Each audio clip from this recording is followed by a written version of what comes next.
창세 때에 인간을 창조하시고 사람을 사람 속에 하나님의 형상을 두시고는 보시기에 심히 좋았더라 그러셨어요. 하나님께서 아담과 하와를 보면 보통 좋은 게 아닙니다. 심히 좋은 겁니다. 그런데 이 심히 좋다는 말은 마음이 벅차도록 좋다는 거예요.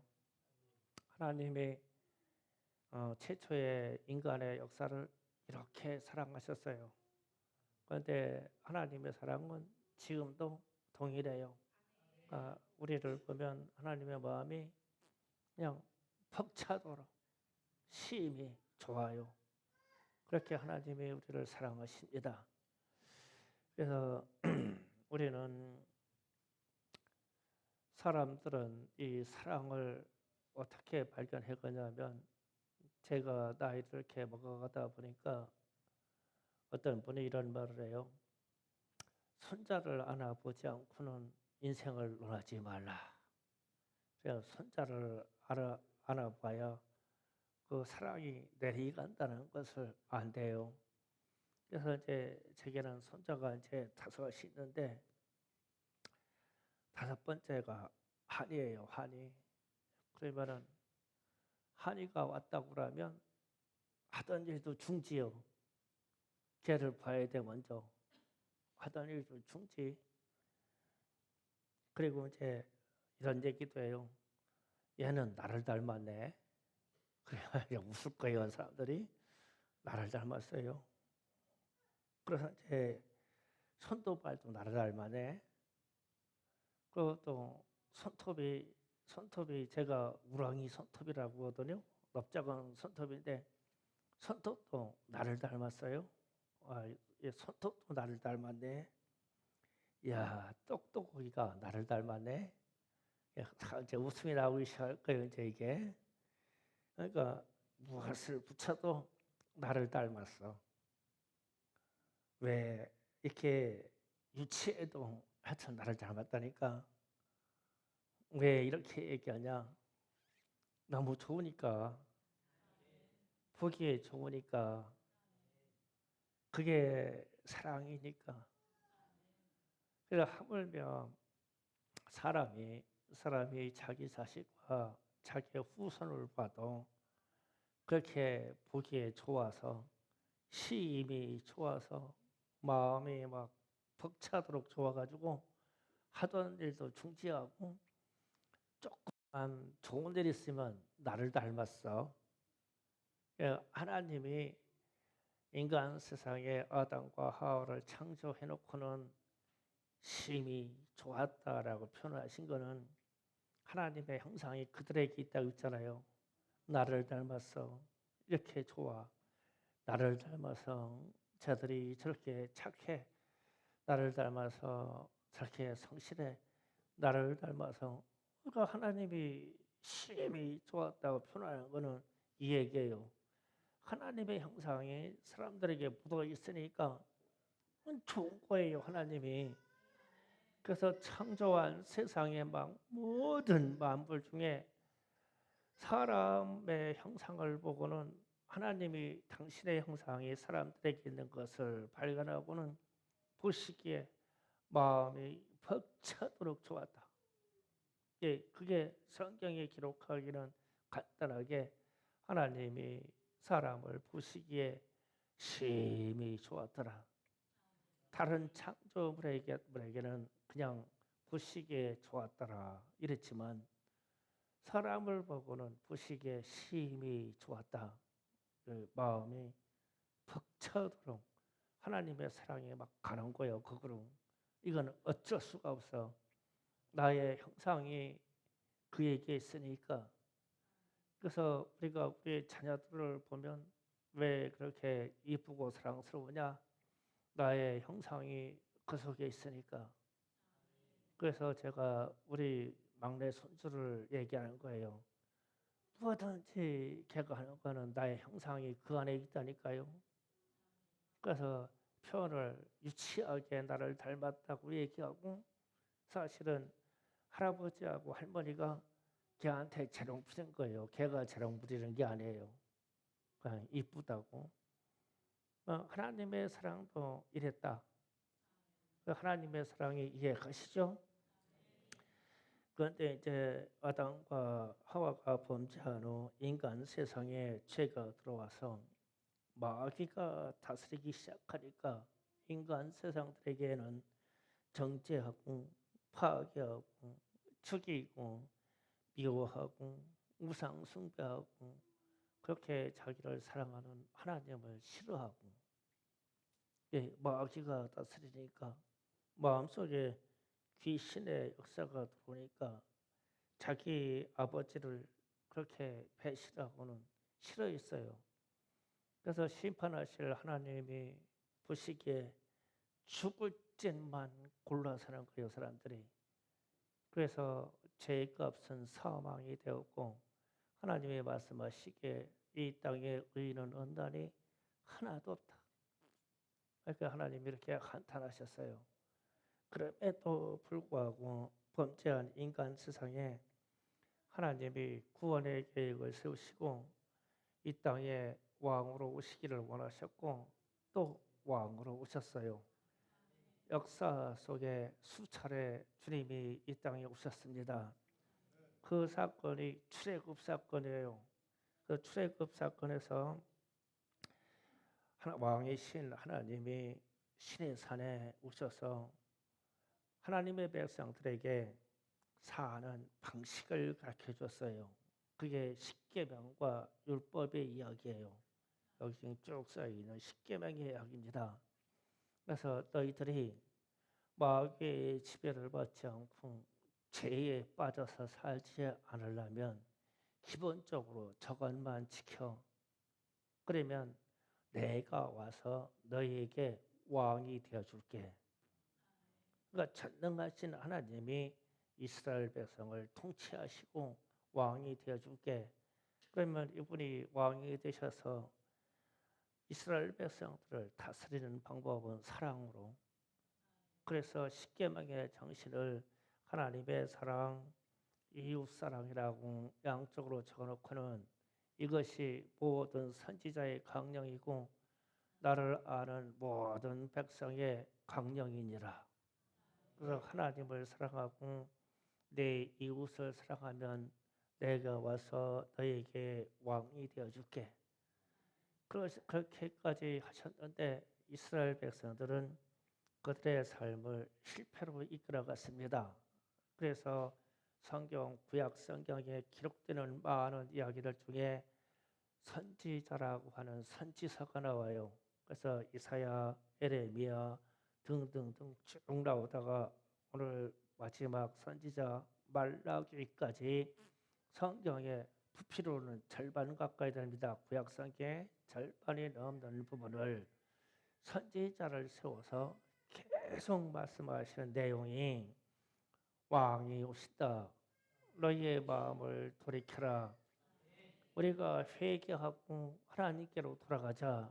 이 말은 왕이 언제든지 오실 수 있으니까 우리가 죄를 회개하고 우리가 왕께로 돌아갈 준비만 하면 주님은 언제든지 오신다. 왕으로 오신다. 영광의 왕으로 오신다. 우리를 다스리러 오신다. 전능하신 왕이 전쟁을 이기게 하시기 위해서 오신다. 그래서 선지자를 통하여 막 계속 말씀하시는 거예요. 이렇게 말씀하시다가 이사야 40장 3절 5절에서 이런 말씀합니다. 다 같이 읽어봅니다. 외치는 자의 소리가 이르되 너희는 광야에서 여호와의 길을 예비하라. 사막에서 우리 하나님의 대로를 평탄케 하라. 골짜기마다 떨어지며 산마다 언덕마다 낮아지고 고르지 아니한 곳이 평탄케 되며 험한 것이 평지가 될 것이요 여호와의 영광이 나타나고 모든 육체가 그것을 함께 보리라. 이는 여호와의 입의 말씀이 하셨느니라. 아멘. 여기에서도 이제 이사야 선지자에게 하나님이 말씀하시기를 하나님이 왕으로 이 땅에 영광으로 나타나셔서 그들을 다스리기 위해서 오시려고 그러니까 너희는 하나님이 오실 수 있는 길을 예비하라. 그리고 하나님의 대로를 평탄케 하라. 영광의 하나님이 오시도록 준비 좀 해줘라. 그러면은 그 준비가 뭐냐면 오늘 말씀처럼 골짜기는 꺼져버린 골짜기는 두드지고 높은 산과 언덕은 넓어지고 이 거친 것은 평탄게 되고 이렇게 좀 해줘라. 이게 우리의 마음의 이야기고 우리의 사람과 사람 사이에 사는 이야기예요. 우리가 뭐 언덕을 깎아가지고 바다를 메꿀 수 있겠어요? 우리의 마음에 너무 꺼져서 병들어 있는 것은 좀 올려주고 너무 교만해서 높아 있는 것은 깎아내리고 너희에게 요동치는 마음은 좀 평탄케 하고 이렇게 좀 해줘라. 그러면 너희 심령에 너희 사는 곳에 왕이 오신다. 뭐 예수님이 우리 하나님이 오시겠다는 거예요. 그러면 이 말이 한마디로 말하면 회개입니다. 회개.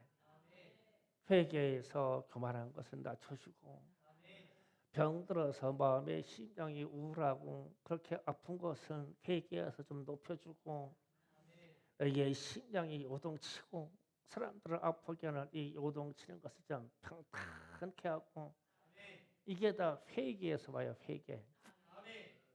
제가 요즘 회개 외치다 보니까 제 자신이 마음이 평탄케 돼요. 평안합니다. 웬만한 말 들어가지고 요동하지 않습니다. 우리 사모님이 웬만큼 건드려가지고는 화 안 나요. 왜냐하면 이 마음에 내가 회개를 말씀을 연구하고 회개를 계속 내 자신이 하다 보니까 이 마음의 요동이 화났다 꺼졌다 막 이게요. 이 평탄해집니다. 실제로 그래요. 그러니까 여러분의 마음이 평탄해지려면 우리에게 가지고 있는 요동치는 것을 회개됩니다. 그렇게 되면 왕이 오신다는 거예요. 이게 이사야 선지자의 외침입니다. 그리고 이 외침을 세례 요한이 그대로 받아들여서 이어봤습니다. 그래서 본문 말씀에 말라기 4장 4절에서 이 말씀을 하는 거예요.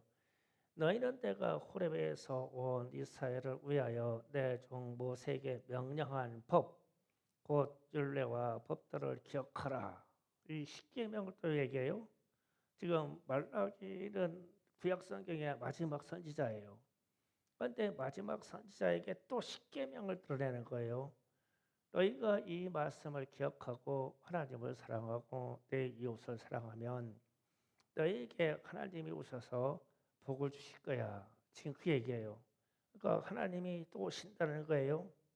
그래서 너희는 이 말씀에 불순종되었기 때문에 하나님 아버지가 우리에게 너희에게 왕으로 오지 아니었다는 뜻이 됩니다. 그래서 그 이하 말씀을 하는 거예요. 5절에 보라 여호와의 크고 두려운 날이 이르기 전에 내가 선지자 엘리야를 너에게 보내리니 그랬어요. 그러면 선지자 엘리야의 역할이 뭐냐면 예수님은 이 선지자 엘리야를 세례 요한으로 말씀해 주셨어요. 예수님이 친히 말씀하셨습니다. 마태복음 11장 13절 14절을 확인하고 갑니다. 다시 다 같이 있습니다. 시작. 모든 선지자와 율법이 예언하는 것은 요한까지니 만일 너희가 즐겨받을진대 오리라 한 엘리야가 곧 이 사람이니라. 세례 요한에게 오리라 한 이 엘리야가 요한이다. 엘리야는 실제로 구약 성경의 아합 왕 때 활동하던 선지자예요. 그러면 이 둘이 한 말을 우리가 기억하면 안 돼요. 세례 요한이 주님이 오시기 전에 하는 말이 이 말입니다.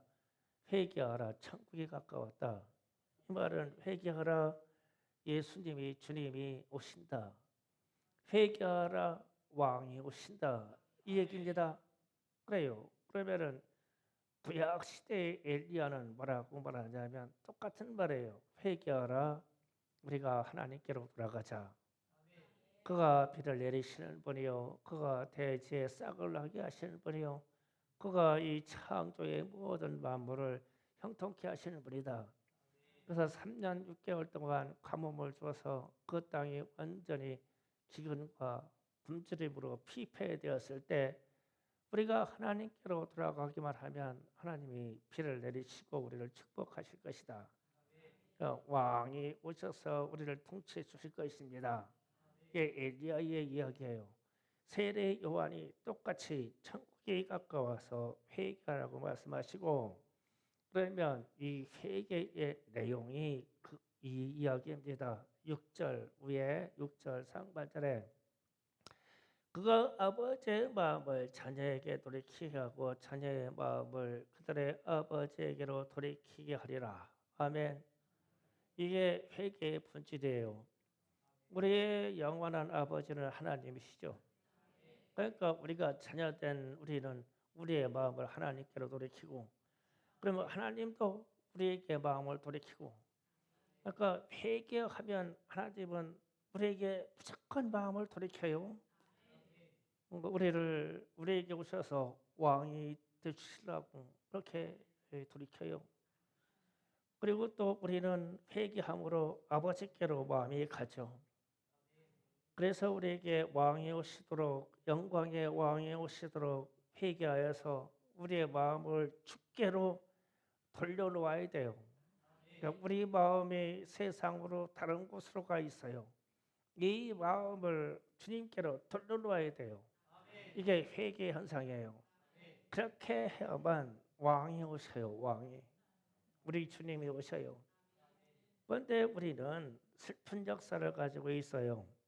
하나님 아버지께서 왕으로 오시려고 많은 선지자들을 보내서 지금 전하는 말씀처럼 준비시켰습니다. 그렇게 창세 때 아담의 아버지고 왕이신 하나님께서 자신의 자녀들을 포기하지 아니하시고 이 땅에 오시려고 하셨어요. 이분이 하나님이셔요. 죄인들은 이것을 깨닫지 못하였지만 어쨌든 세월이 지나서 성탄이라는 신비한 방법으로 하나님이 이 땅에 오셨어요. 그래서 육신을 입고 죄된 세상에 죄인의 모습으로 오셨어요. 이게 주님이 오신 모습이에요. 동정녀 마리아의 몸을 통하여 한겨울에 마구간으로 오셨어요. 세상에 어떤 왕이 이렇게 오시겠어요?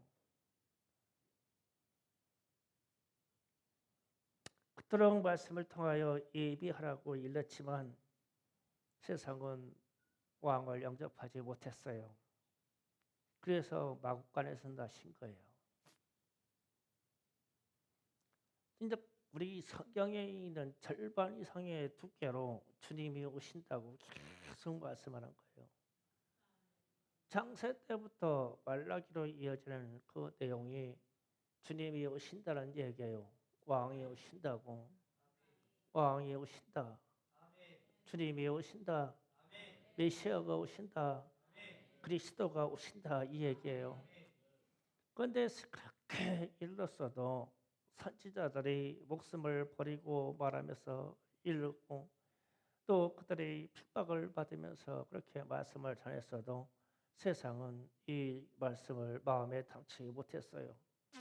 그래서 주님이 오셨는데 주님이 당장 그러니까 오늘 말고 이제 내일 새벽에 주님이 역사적으로 당장 오셨는데 그를 맞이하고 영접한 사람들은 세상에 양치기 하던 목동들 그리고 하늘의 천사들 그리고 이분이 오신 것을 멀리 떨어져 있는 동방박사들이 알았죠. 동방박사들하고 예수님이 낳으신 정사오 거리는 5,000km가 넘습니다. 지금 예루살렘하고 이란하고 거리예요. 거기에서 동방박사들이 왕이 나심을 알고 갔다는 것은요. 이게 상상을 초월한 이야기예요. 이 이야기는 내일 제가 말씀으로 전할 거예요. 어쨌든 이 땅에서 구원자이시자 우리의 영혼의 왕이 오셨는데 그분은 마국간에서 태어났어요. 무슨 왕이 그렇게 태어날 수가 있겠어요? 누구도 환영하지 않으니까 마국간으로 가야 되는 거죠. 누구도 그때 일어났던 호적으로 인해서 여관방들이 없었어요. 그런데 임산부에게 여관방을 양보할 수 있을 만큼 세상에 인정이 없었어요. 그래서 마국간으로 간 거예요. 마리아가 자기 아이를 하나님의 아들을 마국 가서 낳고 싶었겠어요. 아무도 영접하지 않기 때문에 그렇게 된 거예요. 그래서 요한복음 1장 10절 11절에서 그렇게 표현하는 거예요. 다 같이 읽어봅니다. 그가 세상에 계셨음에 세상은 그로 말미암아 지은 바 되었으되 세상이 그를 알지 못하였고 자기 땅에 오매 자기 백성이 영접하지 아니하였으나 아멘. 그래서 이룩이 남아 있는 거예요. 예수님은 이 땅에 있어서 하나님으로서 창조할 때 아담과 하와를 지시고 그렇게 아담과 하와를 보고는 사랑에 벅차서 보시기에 가슴이 벅차도록 심히 좋았더라고 살아가신 분이에요. 그분이 인간 세상을 포기하지 못하고 성탈이라는 말 이것을 통하여 오셨어요. 세상에. 마국간에 오셨던 어디로 오셨던 약속대로 오셨죠. 오셨는데 세상은 창조된 당신이 창조된 이 세상은 주님을 알지도 못하고 알라고 하지도 않고 알아보지도 못했어요. 후대에 우리가 정리된 지식으로 성탄이다 주님이 오셨다라고 하는 것뿐이죠. 그때는 몰랐어요. 그래서 이 위의 말씀에 하나님을 영접하고 그를 믿는 자에게는 하나님의 아들을 되는 권세를 주셨다고. 그러면 하나님의 아들을 믿는 그 사람이 하나님의 아들의 권세를 받는 이 사람은 많지가 않아요. 희귀한 거예요. 왜냐하면 세상은 캄캄해서 죄로 가득 차서 이분이 하나님이며 이분이 왕이신 것을 모르는데 어떤 누가 영안이 열려서 저분이 하나님이시다라고 알아볼 사람이 그 땅에 그 당시에 몇 명이나 있었겠냐고요. 그러니까 5,000km가 훨씬 떨어져 있는 데서 동방박사들이 출발하는 거예요. 이 땅에서는 알아보는 사람이 없어요. 그런데 저 멀리에 있는 어떤 사람들이 성경에서는 점성술사라고 말하지만 이들이 알아보고 죽게로 가는 거예요. 그래서 그분의 구유에 누워있는 아기를 보고 최상의 경배를 드리죠. 그게 역사에 기록된 이야기예요. 그렇게 누워 계셨던 분이 우리 주님이셔요. 그래서 세상은 그분을 몰랐어요. 그런데 이제 주님이 이 땅에 오셔서 그분의 모든 사역을 마치시고 하늘로 가시면서 하시는 말씀이 다시 오신다고 했거든요. 이제 이게 문제예요. 이제는 다시 오실 왕을 우리가 어떻게 영접해야 될까? 그것을 고민해야 돼요. 구약의 성도들처럼 실패할까? 예수님의 초림으로 오셨을 때처럼 왕을 마구간으로 모실까? 제가 묻는 거예요. 주님이 다시 오시는데 다시 마구간으로 모실까? 짐승의 우리를 모실까? 그분이 내 마음에 오실까? 그분이 내 집에 오실까? 그분이 우리 교회에 오실까? 그래서 제가 이 왕이 오신의 찬양을 급하게 작사해가지고 작곡했지만 오늘도 불렀어요. 오늘 왕이 오시네라고 하는 찬양을 부르면서 이야, 이 찬양이 우리 교회의 지표가 돼서 주님이 재림으로 다시 오실 때 우리 교회에 오셨으면 좋겠네. 내가 왕이 오시네, 왕이 오시네. 영광의 왕이 다시 오시네. 그랬을 때 이 주님의 감동이 내 마음에 왔으면 좋겠네. 어떻게 주님을 두 번째 오시는데 또 막관에다가 보낼 수 있을까? 구약 성도들도 그렇게는 안 한다고 했다가 그렇게 됐겠지. 그런데 문제는 이 죄악된 세상에 빠져 있으면 이분이 안 보인다는 거예요. 안 보이고 안 느껴져요. 하나님을 왕으로 인정을 하냐고요? 인정도 안 해요. 우리 주님을 누가 구세주로 인정하냐고요? 인정도 안 해요. 그러면 이분이 오실 때 어떻게 내 집에 오겠어요? 우리가 왕으로 인정도 안 하고 너의 영혼의 구세주로 인정도 안 한다면 어떻게 왕이 오시는데 그 집으로 가겠어요? 그러면 이 다시 오시는 이 왕은 분명히 인정받는 곳으로 가실 거예요. 영접하는 곳으로 갈 거예요. 그래서 영접하는 자, 그 이름을 믿는 자에게는 하나님의 자녀가 되는 권세를 주셨으니, 그러면 틀림없이 주님이 다시 오실 때 이 왕을 인정하고 왕의 찬양을 하는 곳으로 오실 거예요. 그게 우리 교회에 오시든 여러분의 가정에 오시든 여러분의 개인의 그 마음에 오시든 거기로 올 거예요. 인정도 안 하는데 어떻게 오시겠어요? 그분이 내 마음에 들어올 자리가 없는데 어떻게 내 마음에 들어오겠어요? 내 마음에 온통 세상의 욕심과 죄악과 탐욕만 들어 가득 차 있다면 어떻게 주님이 내 마음에 오시겠어요? 우리 교회 찬양이 왕을 인정하지 않는데 어떻게 우리 교회 오시겠어요? 그래서 저는 왕이 오시네 이 찬양을 우리가 부르면 그렇게 마음이 벅찬 거예요. 제가 이 추운 겨울에 혼자 새벽 예배 드리다가 받은 영감이지만 이럴 수 있겠구나. 제가 금요일 날 설교할 때 잠깐 이야기했죠. 눈이 이렇게 오고 춥고 길이 미끄럽고 또 여기가 환경상 그렇게 새벽 예배 드리기 좋은 곳이 아니에요.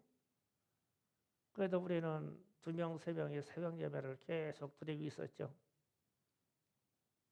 그런데 눈이 이렇게 오니까 한 명도 안 왔어.